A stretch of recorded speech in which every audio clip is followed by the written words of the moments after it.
everyone, I'm Mohana from 20dB Digisound.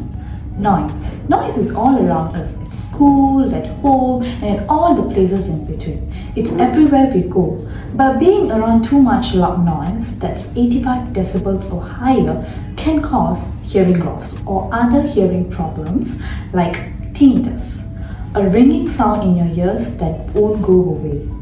Some noises that usually people overlook that could affect our hearing, such as construction sites with heavy machineries operating nearby, rock concerts, wearing headphones with a maximum volume for a longer time, and so on.